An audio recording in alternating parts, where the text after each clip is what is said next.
Ezra గ్రంథము 3వ అధ్యాయము 13వ వచనాన్ని చదువుకుందామండి. ఏది సంతోష శబ్దమో ఏది దుఃఖ శబ్దమో జనులు తెలుసుకొనలేకపోయిరి. జనులు గొప్ప ధ్వని చేసినందున ఆ శబ్దము బహుదూరము వినబడెను. చాలండి. చదవబడిన వాక్యాన్ని పరిశీలించిన వారినైతే భక్తుడైన ఎజ్రా యెరూషలేము యొక్క దేవాలయాన్ని గురించి రాస్తూ ఒక సంఘటనను గురించి వాళ్ళతో మాట్లాడడానికి ఇష్టపడుతున్నాడు. నిజమే, ఇజ్రాయేలీలు 70 సంవత్సరాలు చెరలో నుండి విడుదల పొందిన తరువాత ఎవరికి వారి సొంత గృహాలు కట్టుకోవడంలో సరిపోతుంది. కానీ నాశనము చేయబడి పడగొట్టబడిన యెరూషలేము మందిరాన్ని గురించి ఎవరికి మనసు అనేది లేకుండా జీవిస్తున్నారు. అలాంటి సమయంలో దేవుడు 2 ప్రవక్తలైన హగ్గయ, జకర్యా ద్వారా అనేక పర్యాయములు మాట్లాడిన వారు ఉన్నారు, గద్దించిన వారు ఉన్నారు. వెంటనే వారు చెరలో నుంచి రాబడిన 2 సంవత్సరాల తరువాత దేవుని యొక్క మహాకృప చేత దేవాలయం కట్టాలి అనే ఆలోచన జనులకు వచ్చింది. ఎప్పుడైతే రాజైన కోరాషు వాళ్ళకి విడుదల చేశాడో, బయటకు తీసుకొచ్చాడో చెరలో నుంచి, యాజకులు, లేవీలు, ప్రజలు కలిసి దేవాలయాన్ని కట్టడానికి ఆ రోజు సంసిద్ధమయ్యారు. యోధా యొక్క అధికారంలో ఉంటున్నాం. మనం చూస్తున్న వారమైతే అధికారంలో ఉంటున్న వ్యక్తి అయిన యెరుబ్బయలు చేత దేవాది దేవుడు మొట్టమొదటిగా అనగా పడగొట్టబడిన తరువాత యెరూషలేము దేవాలయపు పునాది వేయడం జరిగింది. ప్రియులారా, ఆ పునాది వేయగానే అక్కడ జనులందరూ కూడా గొప్ప శబ్దము చేశారు. ఆ శబ్దము ఎలా ఉందంటే బహుదూరము వరకు వినబడిందంట. అయితే విచిత్రం ఏంటి అంటే అది దుఃఖ శబ్దమా, సంతోష శబ్దమా వాళ్ళకి అర్థం కాలేదు. ఏంటి దీనికి తేడా అని అంటే, పునాది వేయబడింది, జనులు అరిచారు, అందులో కొంతమంది దుఃఖపడ్డారు, మరి కొంతమంది సంతోషించారు. ఏంటి అది అని అంటే, పునాది మరెవరో కాదు, మన ప్రభు అయిన యేసుక్రీస్తు. 1 కొరింథీయులకు రాసిన పత్రిక 3వ అధ్యాయం 11లో ఆ మాట రాయబడుతుంది, యేసే పునాది అని. అయితే మనం గమనించిన వారమైతే ఎవరు సంతోషించారు, ఎవరు దుఃఖపడ్డారు? సంతోషించిన వ్యక్తులు యవనస్తులు. వారు యెరూషలేము దేవాలయంలో పడగొట్టబడిన దేవాలయంలో పునాది వేయబడినప్పుడు వారు సంతోషించారు. అయితే ఒక మాట మీకు జ్ఞాపకం చేయనివ్వండి, వీరు సొలొమోను మహారాజు కడుతున్న దేవాలయం గురించి తెలియని వారు, దాని కట్టడ గురించి తెలియని వారు. వీరు యవనస్తులు అనేది గుర్తుపెట్టుకుంటే కొత్త తరము జాతి అని మీకు అర్థమైపోతుంది. 2వ గుంపు ఉన్నారు, వీరు ఏడ్చేది అని రాయబడింది. కారణం, వీరు సొలొమోను మహారాజు సమయంలో కట్టబడిన దేవాలయము చూచిన వారు. వారు ఎందుకు ఏడ్చారు అంటే, ఈ పునాది ఆ పునాదికి సరి సమానము కాదు. సొలొమోను మహారాజు కట్టిన పునాది ఎక్కడ, ఈరోజు మనం చూసిన వారమైతే ఈ రోజు వేయబడిన పునాది ఎక్కడ అనే ఆలోచన వారికి కలిగింది. సొలొమోను మహారాజు వారి యొక్క సమయంలో తెలియని ప్రజలు సంతోషించిరి, కానీ సొలొమోను మహారాజు సమయంలో తెలిసిన ప్రజలు దాని గురించి దుఃఖపడ్డారు. దీని ద్వారా పరిశుద్ధాత్మ దేవుడు ఒక పాఠాన్ని నేర్పడానికి ఇష్టపడుతున్నాడు. ఏంటి ఆ పాఠం అంటే, మనము కూడా క్రీస్తు అనే పునాది వేసుకున్నాం. ఆ పునాది ఎలా ఉంది అని అంటే బాగానే ఉన్నది అన్నట్లుగానే అనిపిస్తుంది. కానీ ప్రియులారా, ఇందులో కూర్చున్న కొంతమంది ఇప్పటికీ ఏడుస్తూనే ఉన్నారు. ఏంటి అని అంటే, ఇప్పుడు నేను చూపిస్తున్న భక్తి అప్పుడు భక్తి కాదు. ఇప్పుడు నేను కలిగి ఉన్న ప్రార్థన ఒకప్పుడు ప్రార్థన కాదు. ఇప్పుడు నేను చూపిస్తున్న ఆరాధన ఒకప్పుడు ఆరాధన వంటిది కాదు. ఒకప్పుడా నేను దేవుడికి ఇష్టంతో బతికా, దేవుడికి దగ్గరగా బతికా, ప్రార్థనలో బతిక, సన్నిధిలో బతిక, ప్రార్థన వినబడితే పరిగెత్తేవాడిని, ప్రార్థన అంటే పరుగులు తీసేవాడిని, సమయాన్ని పక్కన పెట్టేవాడిని, సందర్భాన్ని పక్కన పెట్టేవాడిని. కానీ ఈ రోజు ఎక్కడ చూసినా నాకు పని ఉంది అనే సందర్భం, నాకు సమయం లేదు అనే సందర్భం, బంధువులు వచ్చారు అనే వంక, ఏదో ఒక కారణాన్న దేవుడి సన్నిధి నిర్లక్ష్యం చేస్తున్నాం. దేవుడు అదే బాధపడుతున్నాడు. నీవు దేవుడి గురించి కొత్తలో తెలిసినప్పుడు అబ్బో ఎంత ప్రార్థన పరురాలువో, ఎంత భక్తి పరురాలువో, ఎంత సన్నిధి పరురాలువో, ఎంత కన్నీరు కార్చేదానువో. ఒకప్పుడు నీ భక్తిగా కనిపించేది, అది నీకు పెద్ద సమయం కేటాయించినట్టు అనిపించేది కాదు, దేవుడి కొరకు సమయం ఇచ్చేది అనిపించేటట్లు కాదు. ఎందుకంటే అప్పుడు భక్తి వేరు. కానీ ఈ రోజు భక్తి ఎలా ఉందయ్యా అంటే, ఒక మాట నన్ను చెప్పనివ్వండి, పొరపాటు క్షమించాలి కూడా. అదేంటంటే మనందరికి ఒక అలవాటు అయిపోయింది. అదేంటంటే మా తాతలు ఒకప్పుడు నేతలు తినేవారు లేదా తాగేవారు అని గొప్పలు చెప్పుకుంటాం. కానీ బైబిల్ ఏమంటుందయ్యా అంటే, ఒకప్పుడు మీ తాతగారు నాన్నగారు నేతలు తిని ఉండవచ్చు, కానీ ఇప్పుడు వెళ్ళి మూతులు నాకేమనుకోండి, వచ్చేది పాత కప్పే కానీ నేతి కప్పు కాదు. ఎందుకనంటే ఒకప్పుడు గురించి అనవసరం. బైబిల్లో కొన్ని మాటలు రాయబడుతున్నాయి. ప్రకటన గ్రంథము 2వ అధ్యాయము మనం గమనించిన వారమైతే ప్రియులారా, భక్తుడైన దేవుడు భక్తులైన యోహాను గారి చేత రాయిస్తూ 7 సంఘాలకి రాస్తూ ఎఫెసీ సంఘముతో అంటున్న మాటలు ఇవి. ఎఫెసీ సంఘమా 2వ అధ్యాయము మనం చూసిన వారమైతే ప్రకటన గ్రంథము 2వ అధ్యాయము నీవు 5వ వచనం, నీవు ఏ స్థితిలో నుండి పడితివో అది జ్ఞాపకము చేసుకొని మారు మనసు పొంది ఆ మొదటి క్రియలను చేయము. అట్లు చేసి నీవు మారు మనసు పొందితే సరి, లేని ఎడల నేను నీ యొద్దకు వచ్చి అలాగే 4వ వచనం కొనసాగమ్మ. అయినను మొదటి నీకుండిన ప్రేమ నీవు వదిలితివని నేను నీ మీద తప్పు ఒకటి మోపవలసి ఉన్నది. ఒకప్పుడు ప్రేమ చూపించేదానికి దేవుడు అంటే, కానీ ఈరోజు ఆ ప్రేమ కనబడుతున్నా. అదే రాయబడుతుంది. అర్జున తన భక్తులతో అంటున్నాడు, భక్తి పుస్తకంలో రాస్తూ అంటున్నాడు, అయ్యో అక్కడ జనులు ఏడ్చిరి, కానీ అక్కడే కొంతమంది జనులు నవ్విని. వారు ఏడుపు ఎందుకు అని అంటే, ఆ పునాది సొలొమోను మహారాజు వేసే సమయంలో పునాది కాదు. మరి ఇప్పుడు వేసిన పునాది నేటి కాలం యవన తరములకు నా దేవాలయం కట్టబడుతుంది అనే సంబరం మట్టికి. కాబట్టి ప్రియులారా, భక్తులు ఇదే మాట్లాడుతున్నాడు, ఒకప్పుడు ప్రేమ చూపించావు, ఒకప్పుడు నీ స్థితి అమోహం దేవుడి పట్ల. కానీ ఈ రోజుకి వచ్చేటప్పటికి ఆ భక్తి ఏమైపోతుందంటే, ఈ రోజు చాలా మంది ఎవరి భక్తికి వారి మార్కులు వేసుకునే పరిస్థితి. అమ్మో నా భక్తి అంటారా అన్నట్లు మొదలు పెడతారు. కానీ ఇదే భక్తి నువ్వు దేవుడిని నమ్ముకునే సమయంలో చూపించిన భక్తి ఎక్కడ, ఈ రోజు చూపిస్తున్న భక్తి ఎక్కడ?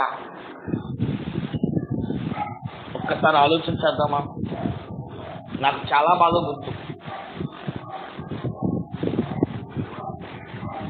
కొత్తలో దేవుని సన్నిధి అంటే చాలా ఇష్టపడేవాళ్ళం, దేవుని మా వాక్యం అంటే ఇష్టపడేవాళ్ళం. నాకు బాగా గుర్తు, అదేంటో తెలుసా? దేవుని సన్నిధి అనగానే ముందు దేవుని మందిరం ఓడవడం అలవాటు. ప్రశ్న, ఈరోజు దేవుని మందిరాన్ని ఎవరు ఊడ్చారు? దేవుని బలిపీఠాన్ని ఎవరు ఊడ్చారు? నీకు తెలుసు పరిశుద్ధత లేని దేవుడు అపవిత్రమైన స్థలంలో ఉండలేడు అని, కానీ అది నీకు అంతు పట్టట్లేదు. దేవుని సన్నిధిలో మనం సమకూర్చట్లేదు. నిర్లక్ష్యం. జనులు లేరనో లేదంటే ఎక్కువ అవుతుందనో ఈరోజు మనుషులు ఎలా అయిపోయారంటే తలిపెట్టుకునే పరిస్థితికి వచ్చారు. అదే రాయబడుతుంది బైబుల్. ఒకప్పుడు సొలొమోను పునాది ఈ రోజు వేసిన పునాది వంటిది కాదు. అప్పుడు అమోహం, కానీ ఇప్పుడు తగ్గిపోయింది. దేవుడు అంటే తగ్గిపోయింది, భక్తి అంటే తగ్గిపోయింది. సరి చేసుకుందాం. అందుకని వాళ్ళు ఏడుస్తున్నారు, మీరు నవ్వుతున్నారు. ఈరోజు నువ్వు ఎలా ఉన్నావు ఒకసారి ఆలోచన చేయి. మనం ఇంకా గమనించిన వారమైతే కీర్తన గ్రంథము 51వ అధ్యాయము 7వ వచనం కానించి చదువుకుందాం ప్రియులారా. కీర్తన గ్రంథము 51వ అధ్యాయము 7వ వచనం కానించి, నా జనులారా నేను పవిత్రుడు అగినట్లు హిసోపుతో నా పాపము పరిహరింపము, హిమము కంటే నేను తెల్లగా నుండినట్లు నీవు నన్ను కడుగుము. గమనించిన వారమైతే దావీదు ఈ కీర్తన రాస్తున్నాడు. ఈ కీర్తన రాయడానికి ఒక ఆంతర్యం దాగుంది. అదేంటంటే ఇంచుమించు 40 సంవత్సరాల వయసు వచ్చేంత వరకు దావీదుకి, గొర్రెలు కాపుకునే దావీదు దేవుని మహాకృప చేత సింహాసనానికి కూర్చున్నాడు. అబ్బో, రోజుకి 7 సార్లు ప్రార్థన జీవితం. అలాంటి దావీదు ఒకసారి వసంతకాల సమయమున అందరూ యుద్ధములకి బయలుదేరుతుంటే మనవాడు వాళ్ళ మంచం మీద పడుకున్నాడు. లేవకూడని సమయంలో లేచాడు. చూడకూడని దృశ్యాన్ని చూశాడు. చెయ్యకూడని పాపాన్ని చేశాడు పక్షపాతం. అయితే చెయ్యరాని పని ఆ యొక్క మరణము అనేది ఆ యొక్క మనం చూసిన వారమైతే ఉరియాకి ఇవ్వడం కూడా జరుగుతుంది. ఒకదాని వెంట ఒకటి ఎప్పుడైతే ఒక తప్పు చేయడం మొదలు పెట్టాడు, ఒకదాన్ని కప్పుపుచ్చుకోవడానికి ఒకటి చేస్తాడు. అయితే దాన్ని ఎవరు చూడలేదు అని అనుకున్నాడు. కానీ దేవుడు చూశాడు. నాతాను పంపించి ఒక చిన్న కథ చెప్పాడు, గొర్రెల కథ చెప్పాడు. వెంటనే దావీదుకు రోషం వచ్చింది. ఆ గొర్రెల వాడు ఎవడో చెప్పు, నా రాజ్యంలో ఉంటే చెప్పు, నేను వాడికి న్యాయం తీరుస్తా అన్నాడు. వెంటనే నాతాను ప్రవక్త రోషము కలిగిన వాడవై ఆ వ్యక్తివి నీవే అనడం మనం గమనిస్తున్నాం. ఈరోజు వాక్యం పెట్టినపై దేవుడి జనాంగమా, వెంటనే దావీదు ఈ కీర్తన రాయడం మొదలు పెట్టాడు. ఏంటి ఆ మాట? అయ్యా, ఒకప్పుడు నేను అపవిత్రుని కాదు. ఎందుకనంటే నా తల్లి గర్భంలో ఉన్నప్పుడు నీవంటే తెలియని సమయంలో, నువ్వంటే తెలిసిన సమయంలో నేను నీ ఎదుకొచ్చి అనేక పాలు నా గురించి, నా జీవితం గురించి, నా బ్రతుకు గురించి, నా పుట్టుక గురించి నేను అనేక సార్లు నీ దగ్గర ప్రాయశ్చిత్తం పొందాను. నీ స్వరాన్ని వినగలిగాను. నేను ఆరాధనలో గడపడం బట్టి నువ్వు నన్ను పరిశుద్ధత పరిచావు. ఏ పిలుపు ద్వారా నన్ను పిలిచావు, ఏ అంధత్వంలో ఉన్నానో నువ్వు నన్ను గమనించావు, నన్ను పిలిచావు. బాగానే ఉంది. ఇప్పుడు నేను పరిశుద్ధుని అయ్యాను. 7 సార్లు ప్రార్థన జీవితం కలిగాను. రాత్రంతా సరే నేను వెతికేవాడిని. ఒక కొవ్వు మెదడు దొరికినట్లుగా నా జీవితం ఉండేది. కానీ ఈ రోజు నా బతికేమైపోయిందో తెలుసా? ఏ పాపం అయితే మళ్ళీ చేయకూడదో ఆ పాపానికి వచ్చేస్తా. అయితే బుద్ధి వచ్చిన వాడై అందరితో కలిసి నేను ఉంటాను అని అనుకోలేదు పిల్లల. మళ్ళీ నా యథార్థ జీవితం నాకు కావాలి. వెంటనే దేవుడి సందుకు వచ్చాడు, మోకాళ్ళ మీద పడ్డాడు. అని రాస్తూ అంటున్నాడు, నేను అపవిత్రుడగినట్లు, అపవిత్ర దగ్గకున్నట్లు అవ్వకుండా ఉండాలి. ఎందుకంటే మళ్ళీ అయిపోయానయ్యా, అసలు లెక్కేట అవ్వకూడదు. కానీ నా పొరపాటు వల్ల నేను అయిపోయాను. కాబట్టి నేనేం కావాలి తెలుసా? హిసోపుతో నా పాపాన్ని పరిహరించి హిమము కంటే నన్ను తెల్లగా మార్చు. బ్రతిమలు ఆడుకుంటున్నాడు దేవుడిని. ఈరోజు బ్రతిమలు ఆడుకునే స్థితిని కొందా? ఒకప్పుడు అయ్యా ప్రార్థన జీవితం కలిగేవాడిని, ప్రార్థనలు అంటే పరిగెత్తేవాడిని, మీటింగ్లు అంటే పరిగెత్తేవాడిని. ఒకసారి ఆనందరావుపేట, అదే అడివాచారం ప్రజలు మధ్యకి మేము సువార్త ప్రకటిస్తాం వెళ్ళినప్పుడు వాళ్ళు మాతో అన్నారు, అయ్యా ఒకప్పుడు మీటింగ్లు అంటే మేము ఆ ఊరి నుంచి 70-80 కిలోమీటర్లు ఉండేది. మధ్యాహ్నం బయలుదేరి వెళ్ళిపోయే వాళ్ళం. రాత్రులు మీటింగ్ చూసుకొని మళ్ళీ అర్ధరాత్రులు బయలుదేరి ఇంటికి వచ్చేసి మళ్ళీ మా పనులు చేసుకునే వాళ్ళం. కానీ ఈరోజు మా ఊర్లోని మీటింగ్ జరుగుతుందంటే వెళ్ళలేని పరిస్థితి. ఏమన్నా ఆటంకమా? ఏమీ లేదు. నాకు తెలియని వాక్యమా? లేదంటే ఎక్కడే ఉన్నాడుగా పాస్టర్ గారు, ఆయన వాక్యం చెప్పే టైంలో వెళ్ళొచ్చన్న నిర్లక్ష్య ధోరణి వారు ఒప్పుకున్నారు. ఈరోజు వాక్యం వింటున్నప్పుడు దేవుని జనాంగమా, ఈరోజు మనకి సరిలేని మనసు కలిగిన వారమై ఉన్నాం. నువ్వు అనుకుంటున్నావు ఒకప్పుడు విషయం నీకు గుర్తు రాక ఈరోజు ఒకవేళ నువ్వు సంతోషిస్తున్నావేమో. దేవుడిని ఎందుకు బాధపడుతూ అంటున్నాడు, ఒకప్పుడు నాకే భక్తి కాలం అనేది. ఒకప్పుడేమో అపవిత్రాలు, ఏ త్రాగుబోతు నుంచో, ఏ వ్యభిచార జీవితం నుంచో, ఏ అంధకార స్థితి నుంచో వచ్చావో నాకు తెలియదు. నేను పరిశుద్ధపరుచుకున్నా, రాజులైన యాజక సమూహంగా నిలబెట్టుకున్నా. కానీ ఈ రోజు నీ పరిస్థితి ఎలా ఉందో తెలుసా? పాపంలో జీవిస్తున్నావు, పాపంలోనే నడుస్తున్నావు, మాట్లాడుతున్నావు. కానీ ఆ పాపం అంటే అది పాపం అని తెలుసు కూడా భారం లేని వ్యక్తిగా ఉంటున్నావు. అందరూ బాధ దేవుని కిందకు వస్తున్నావు, ప్రార్థనలు పెట్టున్నావు, ప్రార్థనలు చేస్తున్నావు, వెళ్ళిపోతున్నావు. ముసుగు వెయ్యబడిన వంట నక్కవలే దేవుని సన్నిధిలో నీ జీవితం గడుపుతున్నావు. గమనించు. ఇంకా విషయాన్ని చూసిన వారు అలా 12 వచ్చిన వరకు మనం చదువుకుంటే 2వ మాట అంటున్నాడు, ఉత్సాహ సంతోషము నాకు వినిపింపుము, అప్పుడు నీవు విరిచిన ఎముకలు హర్షించును. 9వ వచనం, నా పాపములకు విముఖము, నా దోషములను తుడిచివేయము. 10వ వచనం, దేవా నా యందు శుద్ధ హృదయము కలగజేయము. ఒకప్పుడు మంచి హృదయమే నాది, ఒకప్పుడు మంచోన్నే నేను, యెహోవాకు ఇష్టానుసారుడని మాట అపోస్తుల కార్యం 3వ అధ్యాయంలో సాక్ష్యము కూడా ఇవ్వబడ్డానయ్యా. కానీ ఈరోజు నాకు శుద్ధ హృదయం కావాలి, నా అంతరంగంలో స్థిరమైన మనసు పుట్టించు. ఎప్పుడైతే పక్షపాత చూసానో నా మనసు స్థిరం లేకుండా పోయింది. ఎప్పుడైతే మనుషులు చూడాలనుకున్నానో నా హృదయం స్థిరం లేకుండా పోయింది. రాజ్యం చేతికొచ్చేటప్పటికి, అంతస్తు చేతికొచ్చేటప్పటికి, వైభవం చేతికొచ్చేటప్పటికి కన్ను మిన్ను లాడని పరిస్థితి, స్థిరత్వం లేని మనసు. ఈ రోజు మళ్ళీ ప్రార్థన చేస్తూ అంటున్నాడు, నాకు స్థిరమైన మనసు నూతనముగా పుట్టించుము. ఇంకో మాట, నీ సన్నిధిలో నుండి నన్ను త్రోసివేయకము. దేవుడు ఒక రోజు పరలోకాన్ని ఇస్తాడని, ఆ పరలోకంలో ఇచ్చే ముందు దేవుడు మనల్ని తీర్పు తీరుస్తాడని తెలుసు. అయినప్పటికీ పాపాన్ని విడిచిపెట్టట్లా. భక్తుడే దావీదు అన్నాడు, ఒక్కవేళ నీ తీర్పులో ఈ పక్షపావిషయమై పాపం వస్తే ప్రభువా, అప్పుడు నన్ను జ్ఞాపకం చేసుకోకుండా నీ సన్నిధిలో నుండి, సన్నిధి అంటే కేవలం సన్నిధిగా చూడమాకండి, నీ పరలోకం నుండి నన్ను త్రోసివేయమాక. ఇంకా మనం గమనించిన వారమైతే, నీ పరిశుద్ధాత్మ నా ఎదురును తీసివేయకుము. 12వ వచనం, నీ రక్షణ ఆనందము నాకు మరలా పుట్టింపుము. సమ్మతి గల మనసుగా కలగజేసి నన్ను దృఢపరచు. నన్ను దృఢపరచు. ఒకప్పుడు స్థితి నాకు లేకుండా దృఢపరచు, బలపరచు, దీవించు, సన్నిధిలో నిలబెట్టు. బ్రతిమలాడుకుంటున్నాడు, ఎందుకంటే నాకు తెలుసు ఒకప్పుడు నా జీవితం ఏంటో. ఒకప్పుడు నేను దేవుని నమ్ముకునేటప్పుడు ఉన్న భక్తి ఏంటో నాకు తెలుసు, కానీ ఈరోజు అది లేదు. ఒకప్పుడు దేవుడు అంటే ఇష్టం, ఈరోజు దేవుడు అంటే కష్టంగా మారిపోయింది. విజ్ఞాపన చేయడానికి దేవుడు మనం పెట్టాడు, కానీ విజ్ఞాపన చేయగలిగిన దేవుడికి మనం విజ్ఞాపన చేయలేని పరిస్థితికి వచ్చేస్తాం. సరి చేసుకున్నాం మన జీవితాన్ని. అక్కడ ఎప్పుడైతే ఆ అధిపతులు, లేవీలు, యాజకులు, అధికారులు ప్రవక్తల ఎదుట, జనుల ఎదుట పునాది వేస్తా ఉంటే వారు అంటున్నారు, పునాది అయితే వేయబడింది, కానీ ఈ పునాది సొలొమోను మహారాజులో వేయబడిన పునాది వంటిది కాదయ్యా.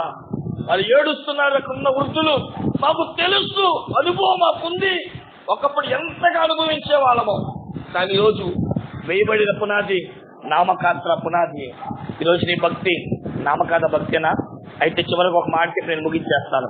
అందరూ చేద్దామా? 1 కొరింథీయులకు రాసిన పత్రిక 3వ అధ్యాయము. అందరూ చదవదగిన మాట ప్రియులారా. ప్రతి క్రైస్తవుడు అనబడుతున్న వాడు చదవాల్సిన మాట కూడా. 1 కొరింథీయులకు రాసిన పత్రిక 3వ అధ్యాయము. ఇంటికి వెళ్ళాక చదువుకోండి. 10వ వచనం కాడి నుంచి 15వ వచనం వరకు జాగ్రత్తగా పరిశీలిస్తే, నేను 11వ వచనం కాడి నుంచి నేనే చదువుతాను, మీరు వినండి.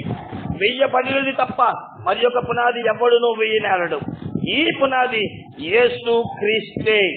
ఎవడైనను ఈ పునాది మీద బంగారము, వెండి, వెలగల రాళ్ళు, కర్ర, గడ్డి, కొయ్యకాలు మొదలైన వాటితో దేవుని యొక్క సన్నిధి అనే వాటిని కట్టిన ఎడల వాని వాని పని చొప్పున వాని వాని పని కనబడును. ఆ దినమున దానిని తేటపరచును, అది అగ్ని చేత బయలుపరచబడును. మరియు వాని వాని పని ఎట్టిదో దానిని అగ్నియే పరీక్షించును. పునాది మీద ఒకడు కట్టిన పని నిలిచిన ఎడల వాడు జీతము పుచ్చుకొనును. ఒకడు పని కాలిపోయబడిన ఎడల వానికి నష్టము కలుగును. అతడు తన మట్టుకు రక్షించబడును గాని అగ్నిలో నుండి తప్పించుకున్నట్లు రక్షింపబడను. ఈ పాటికి అర్థమైపోతుంది. 2 మాటల్లో చెప్పేసి ముగించేస్తాను. హృదయములో దేవుడికి పునాదేశం. ఈ పునాది అప్పుల్లాంటి పునాది అయితే ఓకే,